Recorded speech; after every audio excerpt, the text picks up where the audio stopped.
Welcome to Robert Bellissimo at the Movies. This is a YouTube video podcast where we explore all things cinema.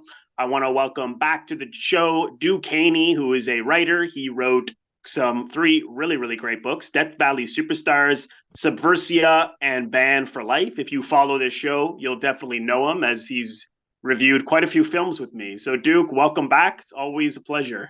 Thank you, Robert. Well, I said to you the last time that I was on the show, I don't think we plugged Death Valley Superstars, which is sort of what led me to meet you in the first place. So Yes, on that I just great thought this chapter time I'm on going to have it right here and I'm going to plug it. yeah, just get a big poster behind you, then then it'll show itself the whole time. Mm. But yeah, that's it. Over our Christopher Jones videos is how we became connected and went from there. So as we were discussing what we should do today, and this was a suggestion that you had to live and die in LA. So what is it about this film that you felt was worth talking about today?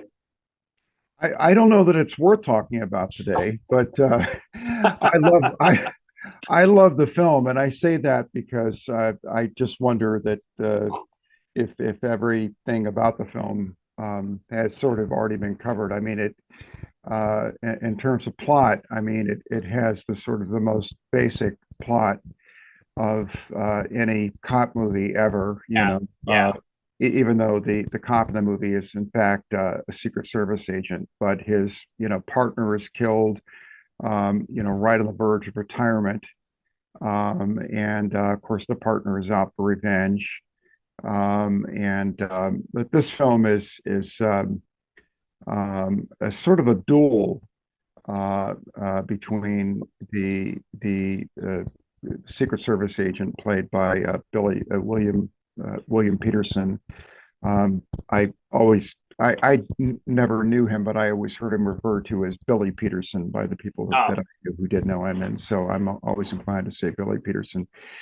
Between that character and the master counterfeiter, Willem uh, Dafoe. played by Willem Dafoe, whose name is in fact Masters uh, Mm, in the film, to drive home, I guess, that he is a master counterfeiter and a master nemesis. And so the film, it could be characterized as a sort of two-hander. It's sort of going back and forth between, cat and mouse, predator and prey. Although I mean, the Defoe character is as much predator in a way as he is prey, and mm. so it has a very basic plot.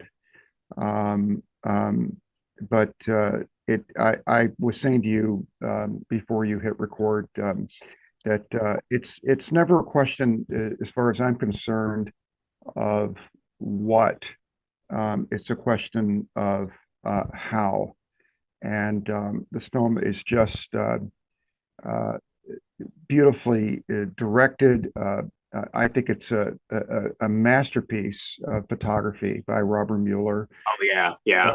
Robbie Mueller, and the performances are just outstanding. Um, Stellar. yeah. They're So out. They're everyone in this is outstanding. Do you remember when you first saw it? Did you see it in the theaters when it came oh out? oh yeah. Well, I remember the whole thing. Uh, because I became aware of the film, I guess, when it was in post production or something like that, because I had seen a picture of William Petersen in Esquire. I think it was for a sunglasses fashion piece in Esquire magazine, and I was a young actor in New York.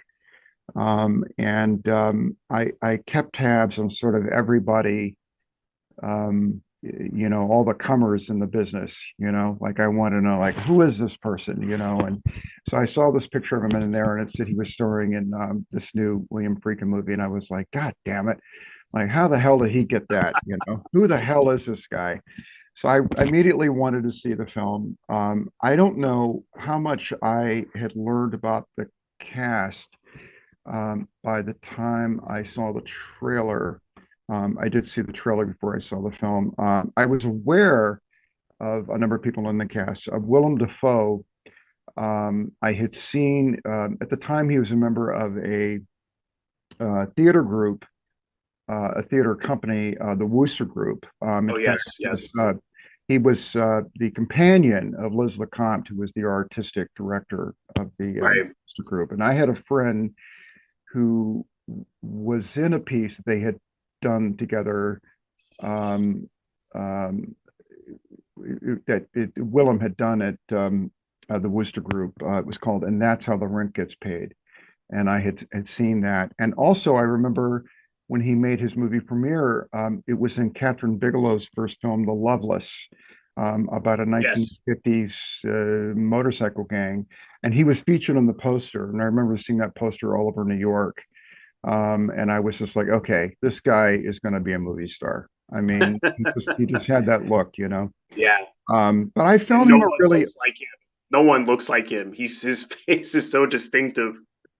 well. This particular picture, I mean, it was sort of half lit, like the Beatles faces on the cover of Meet the Beatles, All um, right. and he was wearing this motorcycle jacket, very sort of James Dean-esque and everything, and no, you're right. I mean, he I mean he obviously does have a very distinctive look and a very distinctive voice too. Mm. When I finally saw him in performance, I mean, I found him kind of an odd actor. I've always found him an odd actor. I don't even know quite how to define what I mean by that. But so I was aware of him. John Pankow I had met, and Oh, John Pankow did.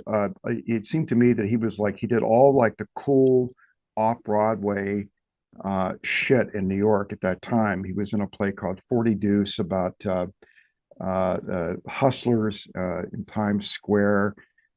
He was in a play oh, called Slab Boys. This was at the dawn of Sean Penn's career. Sean Penn was in it. Val Kilmer was in it.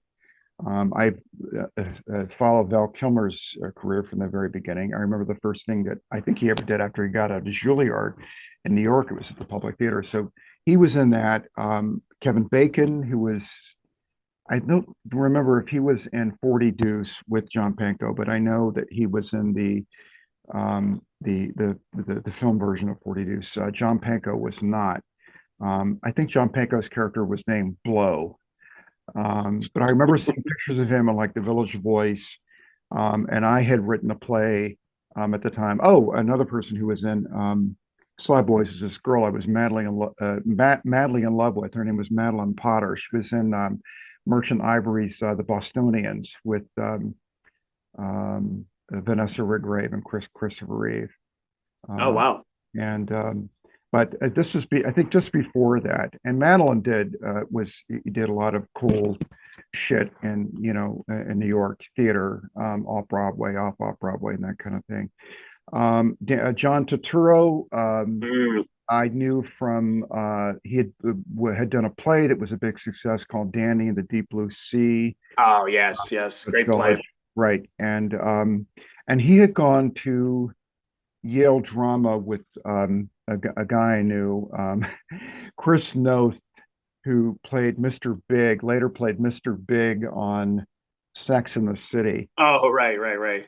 And I remember running into him right after I saw To Live and Die in LA, and I was all excited. I thought it was a great movie. Then I was like, I'm telling you honestly, one of the few people I knew at the time who loved this movie. It was nobody much really liked it at the time, but I'm Joe, surprised to hear that. I will come back to that in a second. Yeah. It was everybody thought it was like Miami Vice. Uh, Yes. Yeah, I can see that. and Andrew Saris, the great film critic, had the greatest retort to that, because so many critics, you see movie reviews, you heard it in the street, I'd say, have you seen To Live and Die in LA? Oh, it's like Miami Vice. It's so violent. And it's like Miami Vice. And Andrew Saris had the greatest retort to that. He said, I would agree with my colleagues, something to the effect of, I would agree with my colleagues that this movie is like Miami Vice if Don Johnson got shot in the face at the end of every Right. episode of Miami Vice. Ah, right, exactly. Touche, motherfucker. Uh, Yeah. so I You read, got to look beyond the poster and the right. and the look of it, on the surface maybe, but no, it's Not even much the darker. poster. I don't think it looked much like Miami Vice, but I rented it anyway. The point is, I rented a Chris Noth. I remember on the street we ducked into, I think, the Basalka coffee shop in the East Village, and we were talking, catching up because we had both been in Frank Cristoro's acting class before Chris went off to Yale Drama, and I think that John Turturro came up in the conversation because again he had gone to Yale with Chris. And I said, "Have you seen To Love a Day in L.A.?" He said, "Yeah, but he could just do that in his sleep," was the attitude. And I said, "Well, what'd you think of that guy from Chicago, William Petersen?" He goes, "I'm not into that Lee Majors type acting." Um, and I was just thinking, are you insane? Um, there was nothing Lee Majors about this performance, the $6 million man. Uh, Right, right, right. but whatever. So that was kind of the reaction that the film got at the time. But I saw it on the day it opened with my friend John Santana. We saw it on the day it opened in New York City at a theater on 34th Street, and I just thought it was the fucking greatest movie. And as I said, like my friend John actually really liked it a lot. And to this day, he'll say, "Remember when we saw it to Live and Die in LA on the day it opened?" Um, he doesn't talk like that. And but he's reminded me of that many times. And yeah, we were right there. And I'm telling you, at the time, it was not. Nobody really had a very high opinion of it. I mean, I was the only one that I practically aside It's from John. surprising. Yeah, it is surprising because it resembles the French Connection in some ways, and that was such a big, hit in more ways than one. But I mean, just a note on the cast: these were all they were all unknowns, and not only were they unknowns, they had hardly even been in any feature films. So at this, Friedkin just he had such a great instinct for casting. I read in his memoir that he saw William Petersen do Streetcar Named Desire, Mm, and and he was like, that's the guy, and they met, and he's like, you got it. mm, yeah. But all these people went on to have such great television careers, with the Mm. exception of Dafoe and Turturro, like William Petersen, Jane Leeves, who's in this, who was in Frasier, who was like what she was, who Miles, not, was it Niles or Miles, Frasier's brother was in love with, uh, I just found and that John out the other Pankow. day. I just found that out the other day. Yeah, go ahead. Yeah. Yeah. And John Pankow, of course, Mad About You. See, I was Yeah, born in the late 80s. So for yeah. me, when I see a lot of, because I saw this film 10 years ago for the first Mm, time, also blown away by it, was surprised I hadn't seen it before. And I was like, oh, yeah, Mad About You, Frasier. But, from my generation, that's what we know a lot of these people from William Petersen, I think he's in CSI. But, I mean, Dean Stockwell, of course. I mean, it's Oh, Robert Downey Dean Stockwell. Sr. Yeah, Yeah. yeah. I Um, I love Dean. I was a Dean Stockwell fan. This movie sort of was at the point when he was beginning a sort of comeback. He had yes, been a yes. child actor and a young leading man, and then like so many people in the 60s, he dropped out. I read that he had worked as a used car salesman in like Arizona or someplace like that. I mean, I know that Well, yeah, he was about to quit, and then it was Paris, Texas. He got in there, and that brought him back. But he was about to go into real estate or something. I believe he was about to just leave the industry. well, he was working in as he was a visual artist. He lived in Topanga Canyon. I know a guy who grew up out there. And was close to him, and Russ Tamblyn. I mean, they all knew each other. My friend's father's father was Wallace Berman, who's a very famous LA artist, and Berman was friends with Stockwell. In fact, I think Stockwell bought the Berman family a new house, and their house was swept away in some mudslide or something out there. And but yeah, he had dropped out. He did come back. I mean, I had seen him in Sidney Lumet's adaptation of Oh, O'Neill. Log Day's Journey.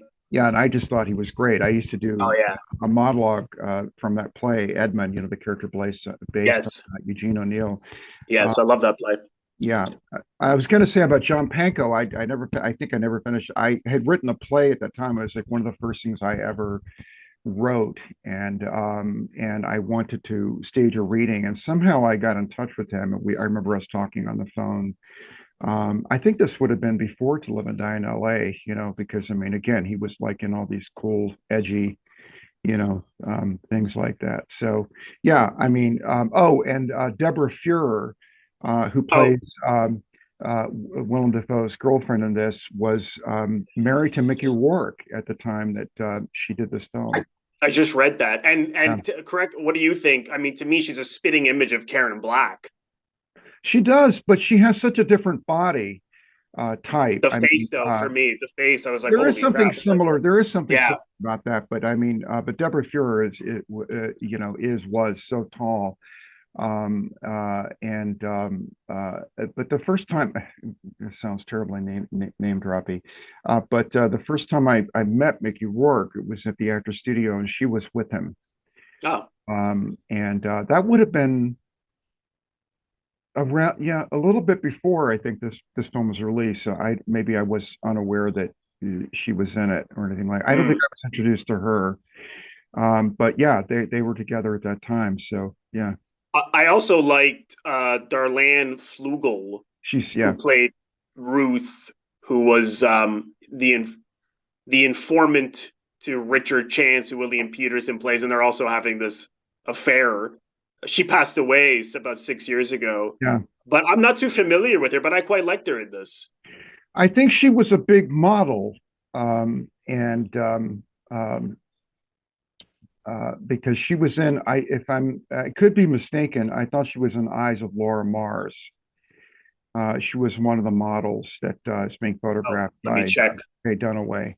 Oh Uh, yes, you're right. Yes, and yeah, she so is in that. I think she was a big model, and then she did the usual segue um, Mm, from into being a film. big model into film acting. I did one of the awful movies I did when I was with um, at Roger Corman. I was invited to sit in on the casting or to read with the actors that came in. I remember this young guy came in.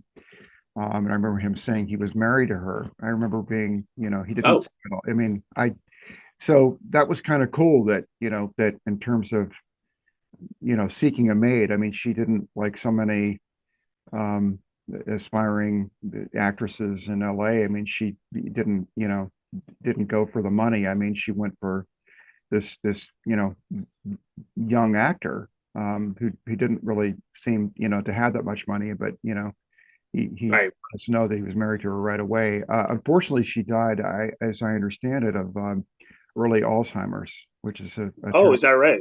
That's what I thought I read. Yeah, Okay, yeah, I'll have to look. I'll have to look that up. Yeah, because she was only in her early 60s. yeah. So yeah, that's yeah. And If you she see that, I don't know if you see that she had dementia at the end, but I when I thought I remembered that because when I read that, I was thinking of that guy coming in to read at wow. his office, and I was thinking I was wondering if he was still if they were still together, and what that would Mm, be like for him to right. sort of just lose her her memory, her mind, you know. Yeah, I'll have to look that up because yeah, her last credit here is 96. She was wonderful nonetheless. This was a film I had on as being one of my Patreon members as a neo-noir or not video often on the polls, and it came close to winning often. And I was watching it again, and I certainly feel it's heavily influenced by noir. What do you think? Do you see a noir influence on this? I don't know. I don't know about noir influence. I don't know what kind of films Friedkin was influenced by. So I don't know, if film noir, loom large in his aesthetic outlook. Um, uh, but I know that To Live and Die in L.A. is often characterized now as a neo-noir, and Yeah. it had never occurred to me before, until I heard that it could be a neo-noir, and when I heard it, it explained to me why I responded to it because I love film noir, but I really didn't hadn't really seen a lot of film noir at the time that I saw this. I was in fact trying to come by a list of like noir films, because I always, I from the first time I heard about film noir, it was like, oh, I just know that's the old Hollywood genre for me, and but I don't know that I had really seen that much of it, aside from Kiss of Death, which I saw at a revival house, and I've forgotten Oh when I yeah. saw that. And I had seen, and I was a big fan of, I'd seen The Killing and Killer's Kiss, those early Kubrick films, at a revival house, and I love Killer's Kiss. I mean, I just thought it was Oh yeah. fantastic. I liked it more than The Killing, in fact, but I know that's a minority view. Uh, but uh, but yeah, it made sense to me retroactively that I responded to this film because I think yeah, definitely it could be characterized. In fact, Yeah. one of the things I really loved about To Live in L.A. When I first saw it was that I had never seen L.A. Presented in a film that way. This sort of the blue collar working Mm, class underbelly LA. I mean, the LA that I always saw in movies, it always featured, all the nice stuff. The Chamber of Commerce LA, Beverly Hills, uh, right. the beach and all that. Um, Yeah. I had never seen, for example, I think any imagery before of the LA River, which it doesn't even look like a river. The part of it that runs to the city because it has cement banks. But there is a film noir called Roadblock. I think it was made in 1951 that ends there. And if I had seen that, at the time, I would have had some familiarity with, the parts of LA that this film really lingers on. Uh, Hmm. I just had never, again, had never seen LA portrayed this way before. And it kind of excited me because I kind of always had the sense that I was going to end up in LA, Hmm. Yeah, and because here I am, it's sort of it has because a lot of the neo noir films are often the photography is very dark, like blues and blacks. Whereas here it's a little like that, but it's a lot of it. All the murders take place in the day. The crime, it's all like really out in the open. I mean, it's not sunny L.A. Beverly Hills, but it still has. It's interesting that we have all this crime with the backdrop of somewhat of a sunny place. I mean, he didn't choose to do it at night, which I thought was interesting that he has all this stuff out in the open. I don't know. I think it's a mix of things because, for example, Yeah, certainly. the murder of the hippie lawyer takes place at night. But I want to come back to the whole hippie thing. But Max Waxman, uh, Rick Masters is one of his. Well, he's a lawyer anyway. He's a hippie lawyer in Pasadena, um, and um, and then at the end of the film, Billy Petersen is killed at night in Yes, yes. a room at a gym, and It's really just the guy, the his partner in the beginning, which is just right out in broad daylight. Which again, I thought it was interesting that he combined day and oh yeah, night. that's true. Yeah, he is killed Yeah. right there. Yeah, a lot of people are shot in the face in this movie, Yes.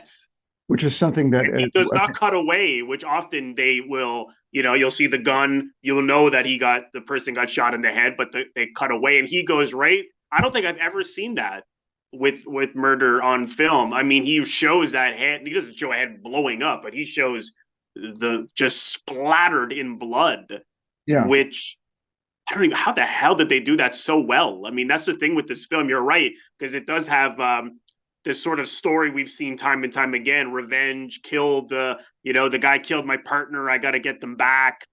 Sort of has a cliche story to an extent, but then you're thinking, how did he do this? I mean, you just get lost in this world. He just sucks you right in, and the film just comes right at you. That I feel like I'm there.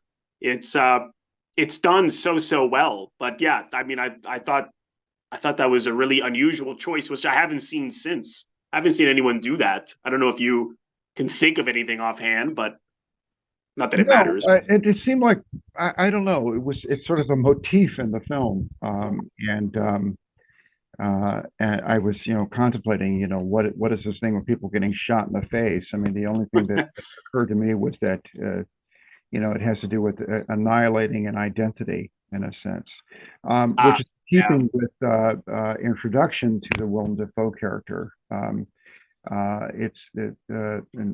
that gives it a whole thing too. Uh, but uh, but yeah, he at the beginning of the film we see him um, in his modernist house, presumably in the Hollywood Hills or someplace like that. It's we don't really see that much of it, but I suppose we could assume that it's a mansion, and he's a painter as well as a counterfeiter. Although it's funny, we learn later that he was in Terminal Island, which is near San Pedro. A lot of the movie was shot in San Pedro. We learned that he was in prison in Terminal Island for armed robbery. So he's gone from stealing money, um, in the course of armed robbery to printing fake money. And he's risen in the world, and he's a painter as well. I know that somewhere Friedkin said that for Rick Masters, being a painter is a conceit because he's really a counterfeiter. But yeah, the painting that we see, the little painting we see, does not look like the painting of a dabbler. I mean, it looks like somebody who has taken yeah. art courses and knows what they're doing. Yeah, Um, I saw it more that whether perhaps he's self-destructive because he's always burning his paintings and burning money, and then of course at the end he's dies by being set on fire and shot. So to me, he's just whether he was a didn't pursue painting or had some failures in his life or whatever happened to him. I saw him as being really like this is like a death wish to him. I mean, he's just they totally both have death self-destructive. wishes. They Yeah, both have I death agree with wishes. that. Yeah, they're similar, him and Petersen, and both their girlfriends work for them. Um, they're manipulative in a lot of ways. They are. It's like what we later saw with Heat, with the Pacino and De Niro character. They may as well be working together in some ways. It's like you can't tell who the cops are and who the criminals are. Yeah. Really, There are distinctions, however, and that's one certainly. aspect of the film that it doesn't seem to me that people have really made that much about, because I think in some ways deeply the film is about masculinity. But I'll come back to that in a second. But at the very beginning of the film, we see Defoe unfurl this canvas. It's a portrait. It does not look like a self-portrait, but then again, it's not a realistic painting, so it could be a self-portrait and just simply not appear to us like one. I think he staples the canvas to the side of his house and he examines it. It's as if he's looking in a mirror, and he's studying it. Um, and and so then he sets it on fire. And later we see him. I think you just said. I mean, he's burning his counterfeit bills. We see him do that. Yeah, At the end of the film, he goes to his art studio, which is where he creates his counterfeit bills too. you know, he sets that on fire.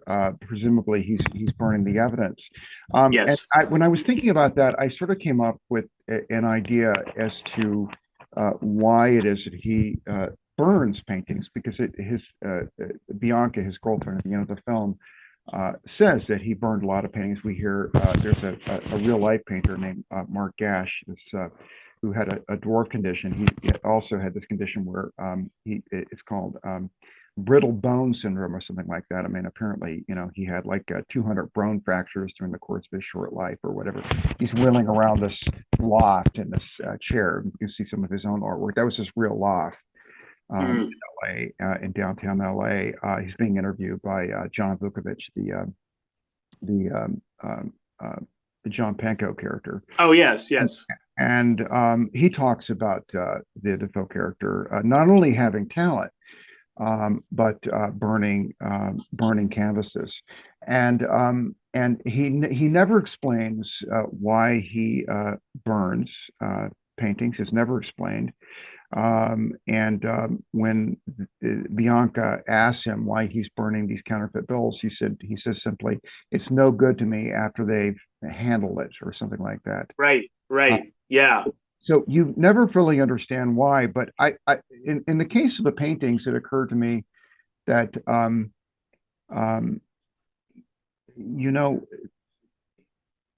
maybe he he revealed something of himself there, because I don't think that this is a person who would who I think he's sort of a hidden person in a lot of ways.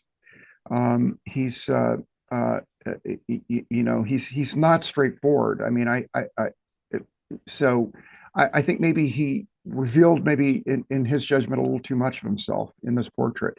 I mean, it's said Mm, that every portrait is a portrait of the artist. I mean, no matter who the portrait is of, it ultimately reveals more about the artist than it does about its subject. So hmm. that was his soul portrait or not, you know, is potentially immaterial. I mean, that was one idea, and the other idea, you know, that is more commonly put forward, I believe, is that he's a perfectionist, and so he burns paintings because they have not. Oh, past. Yeah. Oh, I didn't think of that. Yeah, Yeah. but Yeah. It's but you're right in terms of like the connection with William Petersen's character, because he's established off the top as being, you know, hot tempered, addicted to danger when he's bungee jumping. right, You know, he's base already. jumping, he calls it in the movie. This is before the popularity of bungee jumping. It was Oh, I didn't know he that. refers to it as base jumping in the film. Right. So he says he used to jump off garages as a kid. Uh, Ah, okay. and Okay, I missed that. so he's been doing this for you know, a while, uh, Hmm. you know, since childhood. And yeah, clearly I think that he was attracted to law enforcement, um, Yes, yes. Well, for it's the it's it's for more the of like yeah, it's more of an addiction, which is this for me was the connection with Popeye Doyle. Like mm, Popeye Doyle was really like up. He was like an ad. He was like addicted to finding criminals. It was for the more for the thrill than for getting the bad guys, you know. And that's what's interesting here is that he's motivated by revenge to the people who killed his partner. But then at a certain point, it's like, is this really revenge, or like what he's like? He's so obsessed that it becomes more than revenge. And his partner even says to him, you know, you're gonna go now. You know, as we see later, he decides to commit robbery in order because you know, they go undercover to get to Masters, you know, then that way if Master sells to him, they can make an arrest. Master says you got to give me 30,000 grand front money. He goes to Robert Downey Sr., his yeah. superior, and they say I'm not going to give you that, and so they decide to pull a robbery. And I like what his Panko, his partner, says. You know, why don't you just kill this guy? Like he means it sarcastically, is the way I took it. And I Oh thought yeah. to myself, yeah, like you're gonna now become a criminal to get this guy. It's not just out of revenge. I mean, he, he's you're right. I think he's got some kind of a death wish, and he makes these like so many mistakes. That's the thing. It's like there's just these emotional impulses that he cannot he cannot stop himself from doing, like, and that's what's so great about that chase. I can't think of many films where the chase is the cops getting chased. They're Yeah, like, it's like now that's they're the true. bad guys. It's really Yeah, interesting. yeah, that is true, and it is true too that the John Pankow character, John Vukovich. It's funny, the writer Gerald Petievich um, Yes.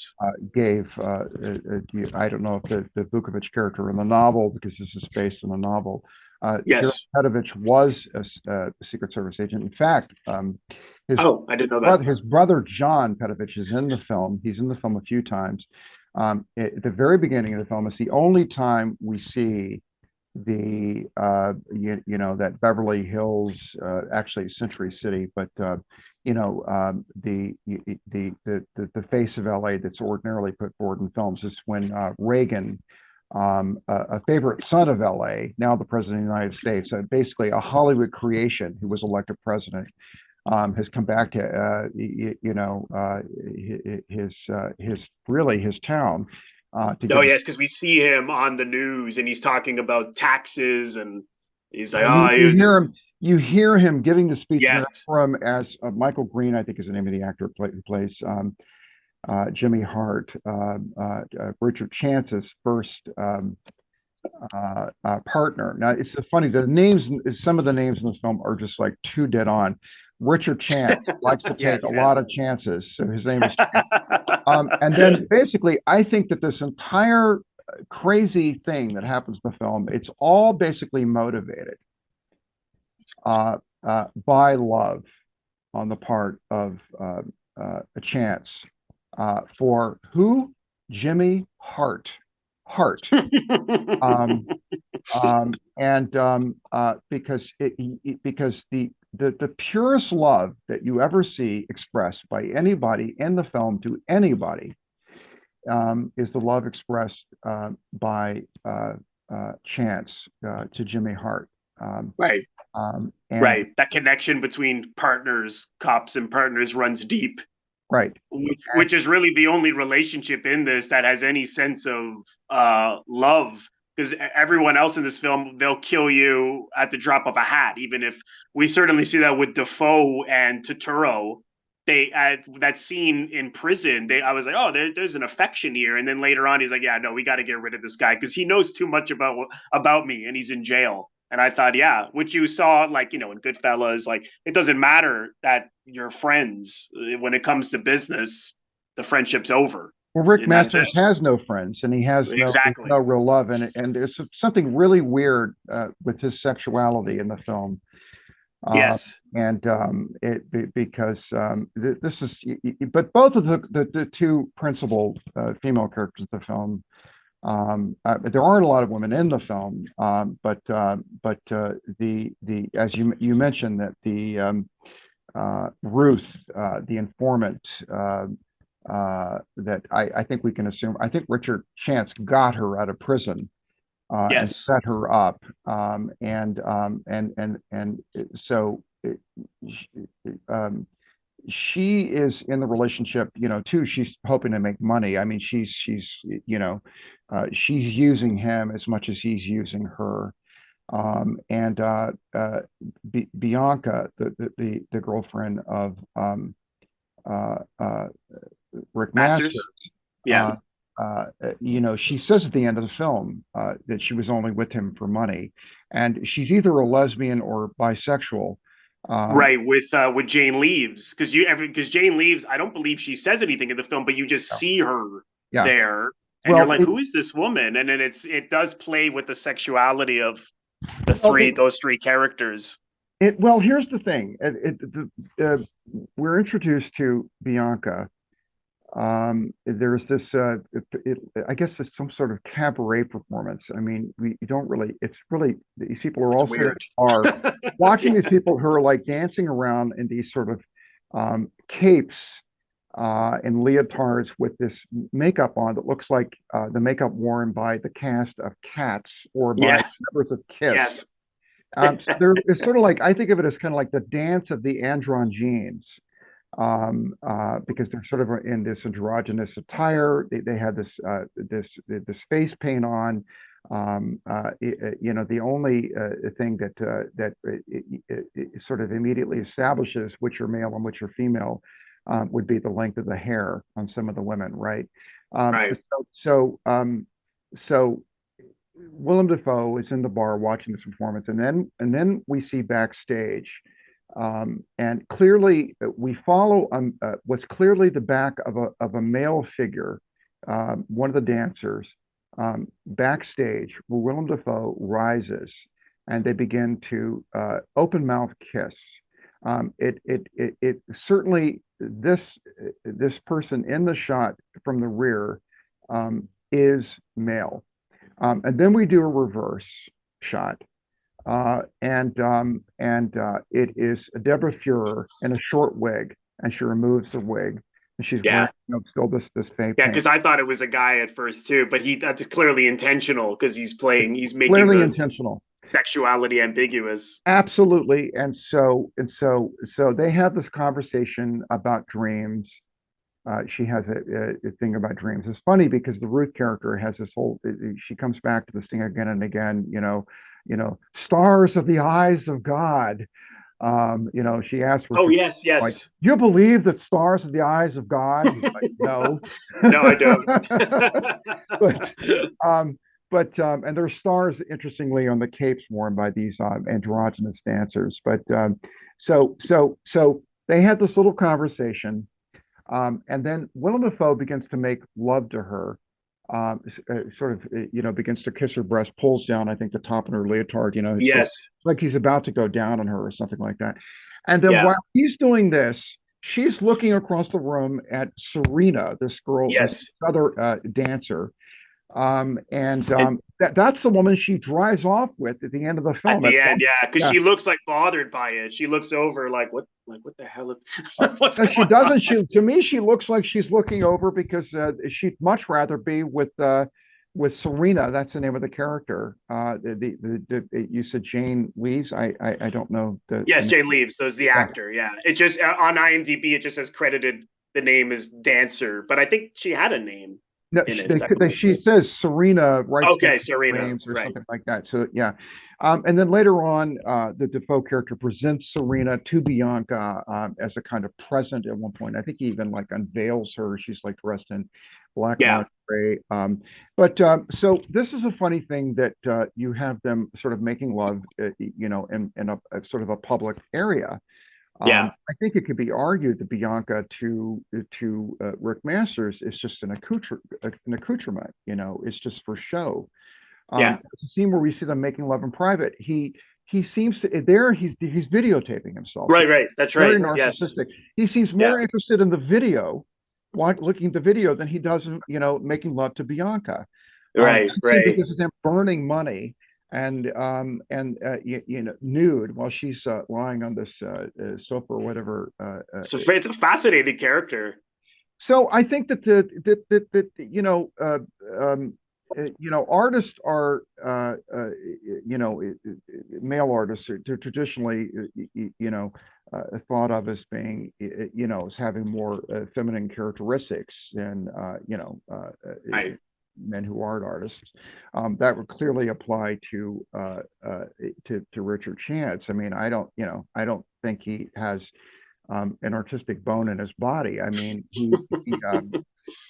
Willem Dafoe, the character, is again and again associated with art. I mean, he seems to be in an awful lot of rooms with paintings in them, Yeah. art collections in them. There's a scene where he kills that hippie lawyer, and this is really, the hippie lawyer at one point has picked up a kind of very phallic statuette Oh yes, yes. to use as a club in this altercation with Rick Masters. And right before finishing off this lawyer, his name is Max Waxman. The Willem Dafoe character looks at the statuette and he says, "18th century Cameroon." He says, "Your taste is in your ass." Okay, so who the hell first of all, could identify immediately 18th century Cameroon. I mean, Yeah. they said like, Ming Dynasty. Okay, like, that I could think, okay, that's fairly common, right? But 18th century Cameroon, my God, I mean, this is a This guy person knows with his in-depth. stuff. Well, he knows his stuff, so he's a connoisseur. Yeah, yeah. So he's commenting. I mean, this is like some fashion critic on the red carpet saying, somebody ought to shoot her in the face for wearing that dress. It's that Yeah. kind like, Exactly. I mean, Exactly. like, so this is this guy, right? Clearly, there's a lot of sexual ambiguity about him, and Yes. Yes. sexual ambiguity again is associated with, with artists. And also, interestingly, there's this whole connection that goes back to the origins of Bohemia. This connection that was made between criminality and Bohemia, because artists would tend to live in these sort of low rent areas where they would live next to prostitutes and pickpockets and people like that. So there was always this sort of Ah. connection between criminals Right. and artists, Mm. associated with each other. So we have that on his side, and then on the other side, the Richard Chance character. I mean, he's a cowboy. He literally wears cowboy boots. I think Friedkin either referred to the character as a cowboy or to Billy Petersen as having the spirit of a cowboy. I think Billy Petersen spent part of his youth in Idaho, in fact. I know one of his favorite writers is a guy named Thomas McGuane, who's a Montana writer. In fact, I love Tom McGuane too, and I know that Petersen bought the rights to one of Tom McGuane's novels, Keep the Change, and turned it into a TV movie. He starred in it. Oh. I didn't think it was a very good adaptation, unfortunately. But he wears cowboy boots. And also, I know Billy Petersen played football in college. I think he went to college on a football scholarship, even. And he's wearing a football jersey, in the film also. And so he's like, it's so the movie could be sort of said it's like this kind of suicide course run by this cowboy jock on the one hand, and this kind of psychopathic artist, Mm. on the other, Yeah. That's a and good point. yeah, That's a and good point. Yeah. yeah. Sorry, I was just going to say, just wanted to say one thing because you Go said ahead. earlier about Cody. It's interesting that, oh, and of course the whole thing is that John Vukovich, the John Pankow character, is that the Richard Chance character is sort of trying to, kind of convert him, is trying to Yes. kind of like make him more like himself, and of course he ultimately succeeds. Um, Yes. but Brings him down to his level. but it's really funny because the Richard Chance character is sort of inadvertently suicide. I think that the Rick Masters character is clearly wrestling more profoundly with suicide. As seen from the very beginning of the film, burning his portrait. Uh, Mm-hmm. and he knows. We learn later that he knew all along. Yeah, he knew That all along that they were he cops. I mean, played. He played the game anyway. Why? yeah, Because it's almost like a form of suicide by he's cops. just he's just hoping to get shot at a certain point or something like that. Because he even comments, there's a few hints where he's like, "Oh, the guy's from Palm Springs without a tan." Because they Yeah, say yeah, they're from Palm Springs, or and when they come with the 30 grand, he knows what they did because he's like he laughs at them. Hey, do you guys like your job? And he's laughing, and it's like he knows. I'm not sure exactly how he figured that out. I guess it was pretty obvious. It was on the news or something to him, anyways, that these guys committed this robbery. But that connection with John and Richard was interesting to me. How he brought John down to his level because it's like good cop, bad cop, and John was more by the rules, and he's like my father was a cop, and Richard is more like bending the rules and making John like, oh, you're not tough enough. You have to play this game to get things done. This is what we're going to have to do. So he uses sort of those kind of machismo tactics to pick at perhaps some insecurities there about how quote unquote tough John was, which to me was really, really very noir to me, was those questions of morals and people doing the wrong thing and doing it anyways, even though they know what they're doing is wrong, but they're doing it anyways, which you saw was very, very common in noir. Which again, I thought that was interesting. And then, of course, at the end, even though he almost was gonna go and tell the lawyer who Dean Stockwell plays what was going on, he's so guilt ridden, John Pankow's character. He couldn't rat on him. He can't not rat on his partner. And then he clearly just, once Richard Chance was shot, he clearly just accepted that he was now did what he did and had to live with it. And he turned very much rather cynical or like Richard Chance and goes and blackmails this poor woman, Ruth, and assumes the role of Richard Chance at the end. He's like, now you work for me. Which again, I thought that was quite interesting how those people make those choices. I don't know if you saw that in a different way or variation of it, but that to me was one of the most appealing things. Well, we don't really learn a lot about, we don't really learn much about John Vukovich's life. I mean, he does say at one point, this thing about he comes from a family of cops. Right. He's wearing a wedding band, so he must be married.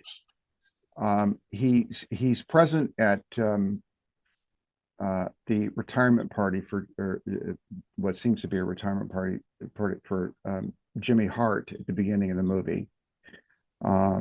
He refers to Jimmy Hart as boss. Let's have a speech, boss, or something. Right.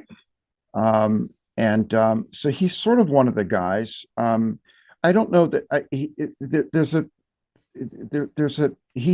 we know that Chance didn't want him for a partner.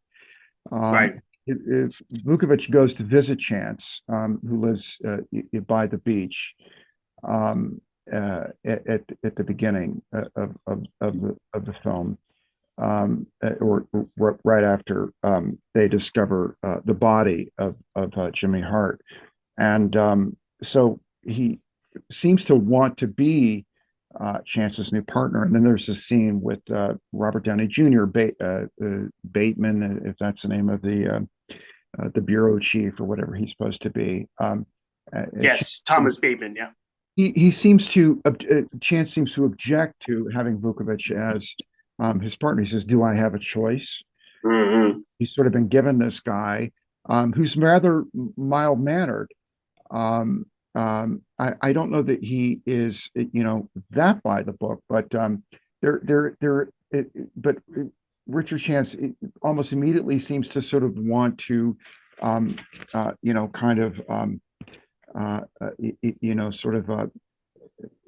kind of bring him into let's say he wants to sort of bond with him, sort of go through this sort of male bonding experience, because he says to him, why don't you make a jump with me sometime, this right. thing that he says. One thing that we can say about Richard Chance is that, he does seem to place a very high premium on friendship. He even says to Cody at one point, he says, I don't blame you for not wanting to give up to hand over, Rick Masters. He said, right. Anybody who would turn on a friend is a piece of shit. I would never be a friend, right? And that's something that we see in Vukovich also. We see that, he says, I can't do it. I can't give up my partner. Because he said he'd rather go to jail. Yeah. He said, I'll have to do it because, he has that part of, the code down, the code of masculinity, right? You don't give up a friend, you don't betray a friend, right? But he's just unwilling to kind of take these like insane physical risks Richard Chance. And we know that again that this type of behavior goes way back. We hear it from Richard Chance himself, and in fact, at Jimmy Hart's retirement party, he says, nobody's been put in harm's way more than me by this hot shot or something like that. And I think Jimmy Hart says to him, you're never going to make it to retirement age to him, so clearly he's always been taking Yes. risks. And interestingly, I just want to say, in the whole thing, the whole note of suicide, I mean, what happens at the very beginning of the film is that there is a suicide bomber Yes. to assassinate Reagan. So we actually see the film kind of in a way opens with the suicide. The suicide didn't play out quite as the suicide bomber had hoped, after saying on the roof of this building, death to America and Israel and all the enemies of Islam. Yeah, which is eerily relevant now. I mean, actually, the film, to me, hasn't really dated very much. I mean, it has not. If you just had put a lot of people on the, a lot of extras just staring at their phones, walking on the street, staring at their phones, it would be completely up to date almost, change the makes of the cars, slight difference in attire. Actually, Richard Chance could be walking around right now, the kind of things that he's wearing, I mean, yeah, that's true. His style hasn't changed very much at all. Yeah. Has a little bit more of a preppy look, generally. I think we see, he kind of wears these sweaters or whatever. Yeah. But the thing is that bit by bit, Richard Chance does get Vukovich to go along with him, and Vukovich goes along with him everything he wants to do. Because they have kind of a spat right after the Max Waxman character is killed. Now that's an interesting thing, because again, that character, the Max Waxman character, because he's an art collector, he's referred to as a hippie lawyer, or a guy who repped hippies. He must have been a hippie himself, because he says the word groovy at one point. And so I think that's kind of an interesting thing that the film is kind of commenting on. I mean, here's this guy who repped hippies, or used to rep them back in the 60s. And even he's gone over to the side of money now. I mean, he's all about money. He's a criminal now. I mean, this is I think in a way that this is sort of just showing sort of what the world has become, in a sense. And the film opens with Reagan. I mean, arriving in LA. So I mean, this is definitely the era of Reagan, and I think in a way, America's been obsessed with money. It seems to me. I mean, it always was, but in the 60s there was a whole pattern of people kind of kind of denouncing material goods, and I'm going to go live in a commune and all that, and peace and love and all that, and then, in the 80s, this kind of obsession with money and that just took off in a major way. Right. Really also, and that's a very big noir thing as well. Yeah. It's people often motivated by cash and are apathetic towards everyone else, as their obsession with money and greed at all costs. So, it just screams noir. Yeah. Yeah. But I was going to say too, there's the kind of this wonderful thing about, basically, fake money being made in the place where fake is made. That's a yes. Like this, that's a good point. Yeah. So LA being the backdrop of all this stuff, and and two, the credit sequence, which is one of the great credit sequences I think ever in any film. It opens with I think the shot of a gun being fired, and then there's a shot of either a sunset or a sun. I guess is meant to be kind of a sunrise in LA, and it's been it has this sort of red filter on it, and it's funny that the colors green and red are used in the titles, and blood and money. Yeah. blood and money, and then actually when the title of the film "To Live and Die in L.A." when that I think that you see the title in fragments. You'll see "live" and "die," but you see it together as a whole. And then there's this sort of animation of a palm tree that kind of that appears next to the title of the film. but it looks like Right. a splatter and a trickle of blood. Oh, I didn't pick Like up on that. the top of the palm tree is like a splatter of blood, and then there's this trickle down from it. Uh, Right. yeah, Yeah, blood. that great soundtrack, Wang Chung. It's so. I mean, I love this. Yeah, It's got that poppy '80s. It's so '80s, but it's perfect for the film, which is it's yeah, because the film sort of it's that dance between artifice and you know a real roughness. I mean, in some ways, it's rougher than French Connection, not in its visual touch, but the characters. I mean, even as bad as Doyle is, I don't know, Richard. I mean, Chance may be even a worse protagonist in some ways, it which feels again like is the. interesting to see that in the '80s as opposed to the '70s. Well, I think that the film. I think the film. It finally admires him. I think he embodies the spirit of the film. Um, um, he's because it's kind of a film that takes these. I don't know. The film takes risks in a way that are similar to the films that he does. But the film certainly ends with, if you go all the way past the final credits, the film ends. The last shot in the film is a shot of him from the sex scene that we see with him and Darlene with Ruth. Oh, that's right. That's oh yes, that's right. That's right. Which it Um, was so interesting too, because so cold with her, and she even tests him a little bit. What would you do if I stopped working for you, stopped giving you information? He's like, I'd revoke your parole. mhm. Just like with Masters, I mean, there's no friends, there's no love other than love for his partner, which Well, maybe brings his sexuality into question. I don't know, but well, I that's don't that. think so, Well, I think he's, I don't know. The film doesn't hint at anything kind of going on No, no, no, with no. him in that way. I mean, I would say that he is. I've heard this term, homosocial, as opposed to homosexual. Homosocial, meaning a person who prefers friends of the same sex, and that would be true of I think a great many highly masculine or macho men or whatever. Yeah, yeah, right, They get right. along better generally with men than with Yes, women. Uh, yes, and that sex scene is really kind of curious because the Ruth character works in a strip bar, as we see later. yes. That's one We of my see favorite. later. Yes, Yeah. Which by the way has a red and green color motif, similar mm-hmm. to the title sequence. And that's a marvelous scene I with love that scene. there.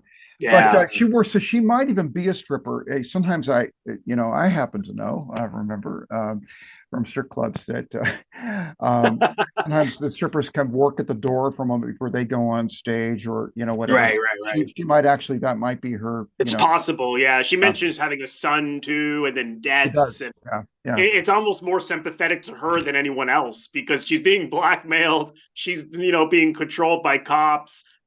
She made probably whatever she went to jail for. Who knows? But she's sort of stuck again. Very noir. She's stuck. She's stuck in this world. It's interesting that Friedkin would give some of the most sympathy towards the women here as opposed to the men, even though it's very male dominated. But what we see of the women, he's much more, and the writer is much more sympathetic. I found I that don't know.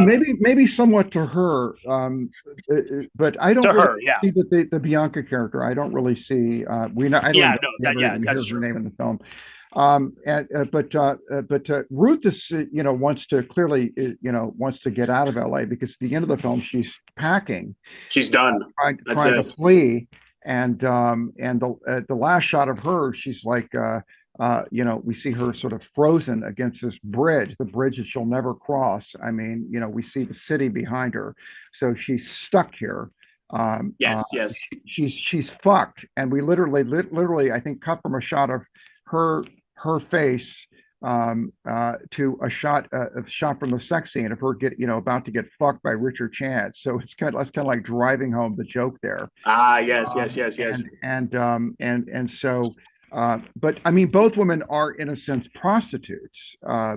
in that they're with these men, for financial reasons. Ruth, I think, arguably, it's against her wishes, but she's nevertheless going along with it, and we never really know if she set Richard Chance up, to make this work. Yeah. Well, I thought John was maybe just that was a way to blackmail her. It's almost like, oh, I got something on you, and she's again playing with her. It's sort of like, oh, well, I guess this is a threat, and I might go back to jail because these guys have been abusing their power the whole film. So it's a way to be like, now you work for me because I've got something on you. But I thought it's a strong possibility he's lying that she set this up. It's Ambiguous. Yeah. There's a lot of it, again, there's a lot of ambiguity, in the film. It's why it's a little bit difficult. I kept trying to reduce everything to a formula. But I found, the formula kind of, eluded me.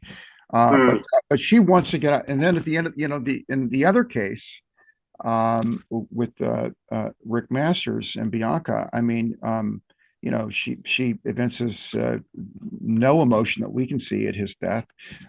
She tells Grimes, his lawyer, Dean Stockwell, that they both sort of both say that they were only around him for money. Yeah.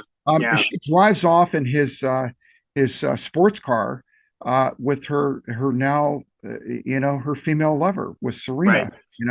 Right. So she, in fact, does make a kind of getaway. We don't know if she leaves LA or if she's just, I don't know, she's just moving on to the next adventure with the woman in her life. Right. And so I would say that Rick Masters has no legacy. No one mourns him. He's burned, great many of his paintings. I mean, apparently he must have had some success as a painter, because the Dean Stockwell character says some of the paintings could have been worth something. He says that to Bianca. Right. But the Richard Chance character does have a legacy. The legacy is John Vukovich has kind of morphed into him, has kind of into him. How that exactly has happened, I don't know. Originally, I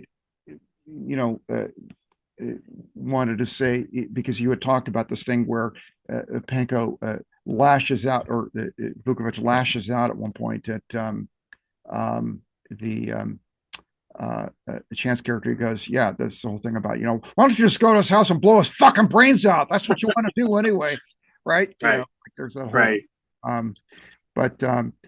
think because of all that he had done, and he thought, well, I'm either going to go to prison or stick to my job, and I think he just hated what he did. That now he's basically he hated what he did so much that he's turned into Chance. It's just now he's gonna self-destruct and be, subconsciously suicidal like Chance was. So yeah, you're right. It is very, it's almost metaphorical in the sense that he just becomes this other guy.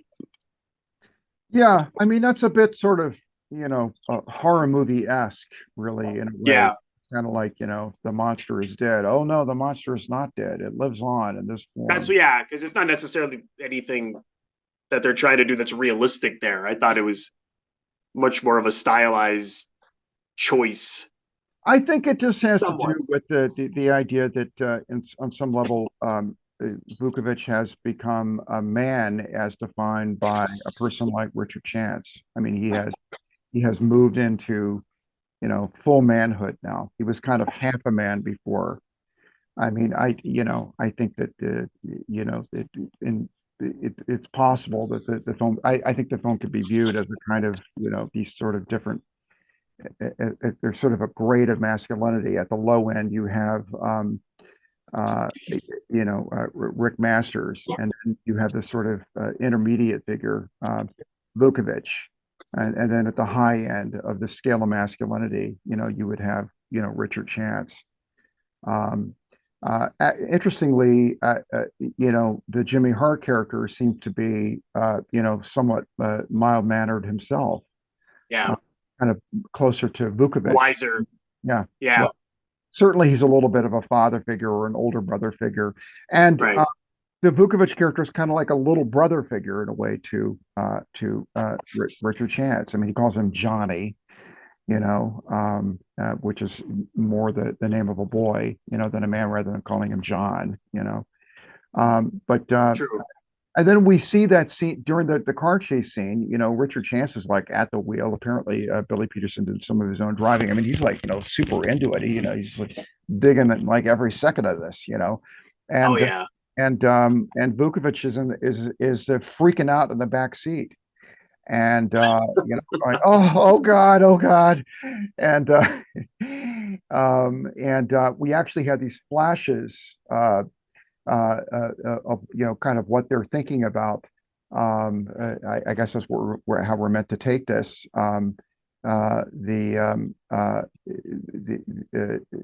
The Chance is thinking about base jumping from a bridge. Right. He says something like, the terrific feeling goes, your nuts go right up into your throat, or something like that. Boy, does that sound appealing.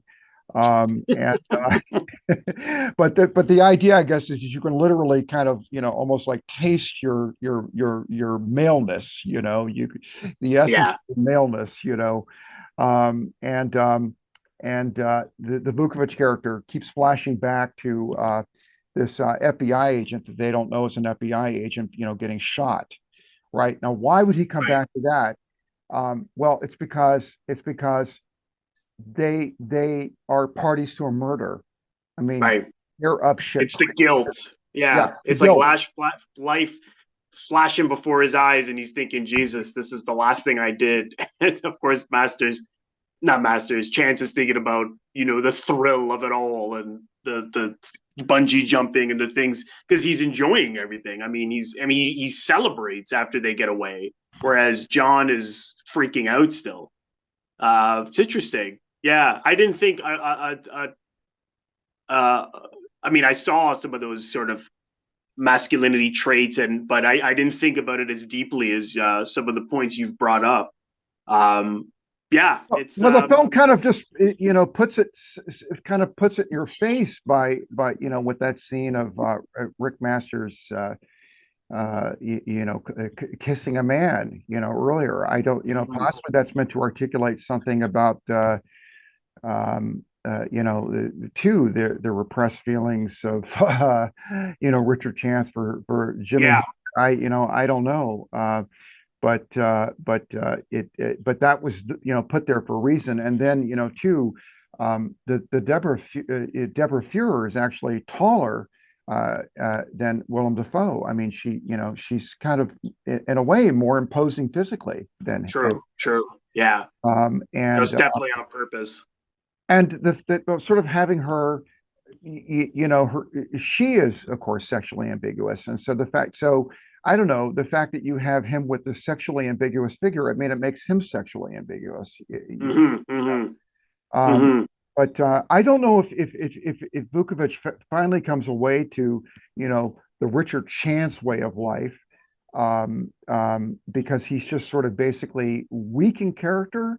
I mean, is he essentially just sort of very weak-willed, and he's sort of just much more easily dominated by somebody else? I don't know. That's Uh, how I saw it, and that's what Chance used against him. He either got to his insecurities or created insecurities in him. Again, using those machismo kind of tactics. Oh, you're not tough enough. You're not man enough. Things like that. well, there's Uh, one of my favorite scenes in the whole film is the scene where they're arguing before the car chase, or it's meant to just be a robbery, an armed robbery. So it's really funny. Uh, Richard Chance is going to turn into exactly the person that Rick Masters was, before he became a counterfeiter. He's going to stoop to armed robbery. He's going to go down to that level, right? So they're going to hold up this guy that they think is just bringing cash in to buy diamonds or something like that. And there's this argument. I just love the way it's lit. I mean, I'm in love with the composition I mean, every shot in the film, I love the composition, but I love the lighting, I love the colors used and all that. This is a scene where Richard Chance and John Vukovich are arguing in a bar. There are these neon signs behind them. It seems to Yeah. be very late at night, and they're overlapping dialogue. I think that they were giving some leeway even in terms of ad-libbing, improvising. Ends with Richard Chance saying to Vukovich, he goes, "You better get your ass into protective custody or something like that, because you ain't shit on the street, you pussy motherfucker. Kiss my ass." He storms out of the bar. But That'll do it. yeah, but listen, Ruth earlier goads him. She talks about the bridge that we can see through her, the I guess the window in her bedroom. She says, if you had any real balls, you jump off that bridge. She All said, right. That's right. no. Yeah. Um, and I And was I kept gonna say thinking, didn't he? I was like, isn't that the same bridge? it probably actually was. Yeah. I was Go going ahead. to say about in the sex scene, it was really interesting because the Ruth character, works in a strip bar, and yet it's like the Chance character kind of does this striptease for her. He kind of undresses in front of her. She asks him for money, like almost immediately. She talks about money almost like the next morning, like almost immediately she's talking about money. I was going to just mention that there's a kind of memento mori or souvenir of death that Richard Chance that he takes from the Jimmy Hart death scene. It's a white poker chip. And I thought that was really interesting. You see him fingering that, and there's this sort of sexualized violence that we see twice in the film. You see Willem Dafoe shove a gun into the mouth of a guy and says, "I don't know if you're into it, but you're going to have to suck on this until I Oh, get right, my money right, back." right, And then at the end of the film, I think Richard Chance tries to shove this poker chip, this white poker chip, which white, maybe symbolizing the purity of his love for Jimmy Hart. I think he tries to shove that into the mouth of Rick Masters. I think it's Masters when they go to arrest him at the gym right before Oh, Petersen right. gets shot in the face. Um, so I don't know. I'm trying to think of anything oh, I was going to say that there was an alternate ending of the movie. I actually met Gerald Petievich's brother, John, who's in the film. He's the guy who relieves Richard Chance um, um, at the hotel at the beginning of the movie. When Reagan is speaking, Richard Chance is playing poker, I guess, with Jimmy Hart and some other people, and this guy comes to relieve him. That's John Petievich. That was it is the brother of Gerald Petievich, the guy who wrote the novel, and Oh, his yeah. I just read that. I read that this morning. John Petievich apparently was at the LAPD because I met him at this LAPD bar called the Shortstop. It was an LAPD bar at the time. I used to go down. There's no other place to go in those days for me to have a drink. And we met, and it's somehow, I don't know, like, To Live and Die in LA came up in the conversation. He told me that his brother had written it, and he was the one who told me that there was an alternate ending that was shot for the film. He said I because think it's on YouTube. I have it on. I have the DVD of it. And I was just watching it, but it was this whole thing where Richard Oh, so do I. Right here. miraculously survived. Yeah, there you go. Oh, yeah, you're right. Yeah, it is on Yeah, the DVD. Okay, yeah. I'll have to check that out. He miraculously survives the getting shot in the face, and at the end of the film, he and Vukovich are living.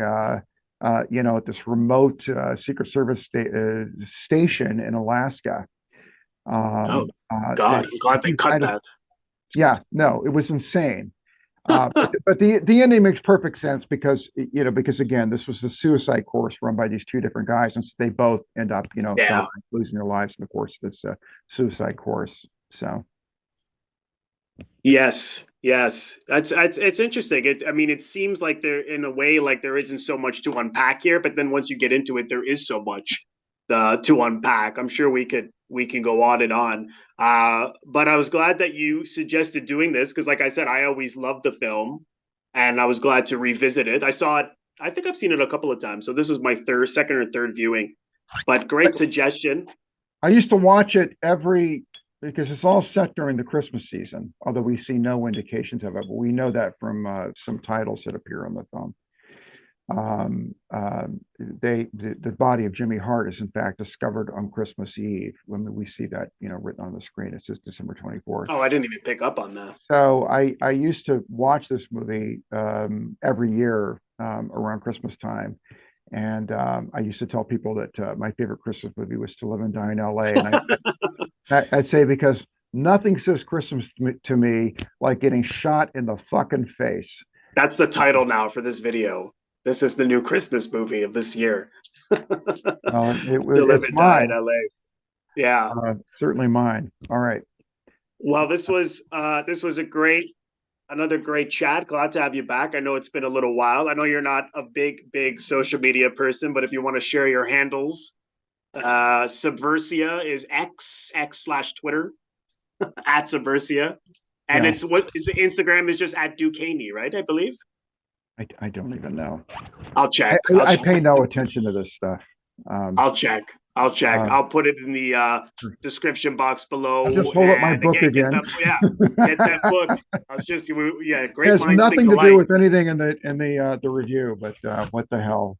It's a great It's a I'm great making read. up for last time. Last time there was no mention made about Definitely Superstar, so I just thought, fuck it. This time I'm gonna put the book right here. Yeah. Why not? Why not? All right. Well, Duke. Well, I hope you got something out of this. I mean, it just seemed like to me like a rambling mess, but no, not at all. Yeah. Not at all. Not at all. So great. Well, come back sometime soon. Let's do another one. Okay. All right. Well, all right. My best, Robert. Thank you so much, everyone, for watching. I want to thank all of my members on Patreon. If you're interested in becoming a member of my Patreon, head over to the link, patreon.com/Robert Bellissimo at the movies for full details. Patreon is exclusive content that I create month in and month out. And as a subscriber, you are able to vote on polls and contribute to what I do on Patreon month in and month out. So head over to the link for full details. You can also leave a donation directly to my YouTube channel by pressing the thanks link, which you will find directly below the video frame. Just click on the thanks link and you can leave a donation there if you choose to. And lastly, if this is your first time here, please consider subscribing. It is absolutely free to do so. By pressing the Robert Bellissimo at the movies logo, you will see it floating above my head in the top left corner. To your top left in just a second, just click on that and then click the bell in order to get a notification every time I release one of my new episodes. Also click the like button and leave a comment below. Let me know what you think of this episode. Also, you can also share the episode. All of these things are what produce traction to my YouTube channel. So I appreciate you watching and thank you again. And I will see you in the next episode.